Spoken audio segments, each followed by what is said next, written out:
سکے اور جتنا علم اسے جنت میں پہنچا سکے. حلال کو جان سکے، حرام کو جان سکے. حلال یہ ہے، حرام یہ ہے، اتنا علم فرض ہے کہ نہیں؟ ہاں، اس لیے آپ کو ہم آراستہ کر رہے ہیں. یہ علمی مجلس ہے، یہ تعلیمی مجلس ہے. آپ کو سکھا رہے ہیں، تعلیم دے رہے ہیں کہ لوگوں سنت اور بدعت کا فرق معلوم کر لو، انشاءاللہ ہر جگہ کامیاب رہو گے. تب آپ سے کوئی کہے ریل گاڑی میں بیٹھنا بدعت، تو سمجھ جاؤ یہ نرا جاہل ہے.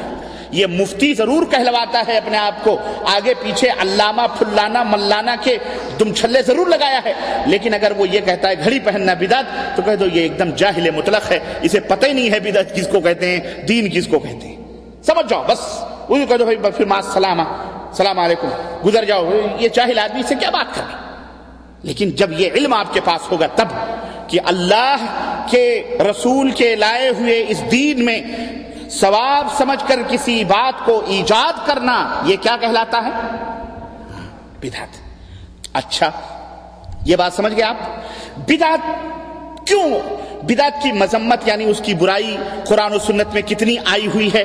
ایک دو آیتیں، چار آیتیں، اس تعلق سے بھی میں آپ کو بتلاتا چلوں تاکہ آپ کی سمجھ میں بات آ جائے کہ واقعی بدعت بہت زیادہ مذموم ہے. نہیں تو کوئی یہ کہے کہ نہیں بدعت جو ہے نا، ہر بدعت بری نہیں ہوتی، کچھ بدعتیں ایسی بھی ہوتی ہیں جو اچھی ہوتی.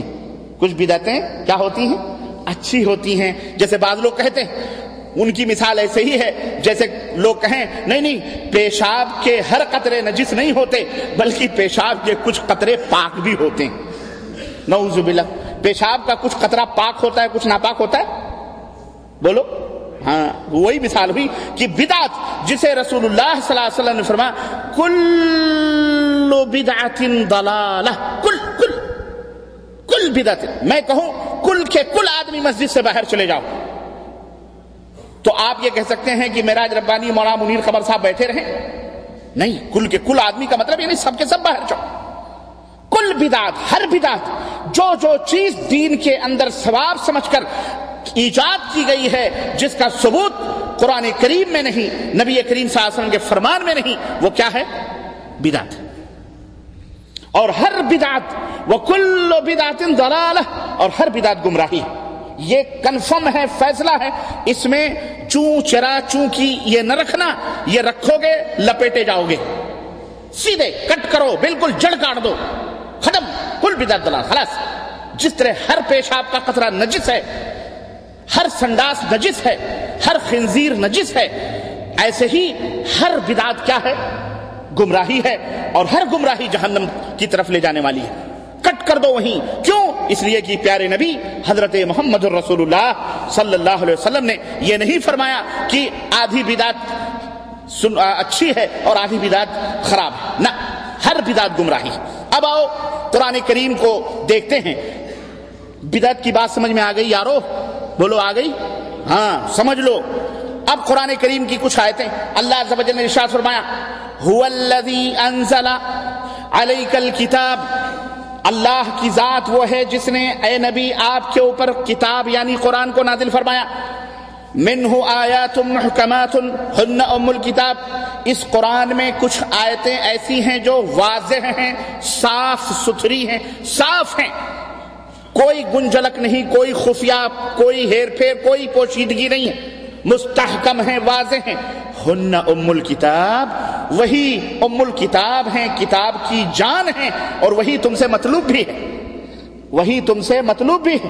وَأُخَرُ مُتَشَابِهَاتٌ، اور کچھ آیتیں ایسی ہیں جس میں تشابہ ہے. تشابہ یعنی اس کا یہ بھی مطلب نکل سکتا ہے، وہ بھی مطلب نکل سکتا ہے، یہ بھی مطلب نکل سکتا ہے. تو اللہ فرماتا ہے فَأَمَّا الَّذِينَ فِي قُلُوبِهِمْ زَيْغٌ. سنو، جن کے دلوں میں ٹیڑھا پن ہے، جن کے دلوں میں بیماری ہے، بدعت یا شرک کے کیڑے کلبلاتے ہیں، تو کیا کرتے ہیں وہ؟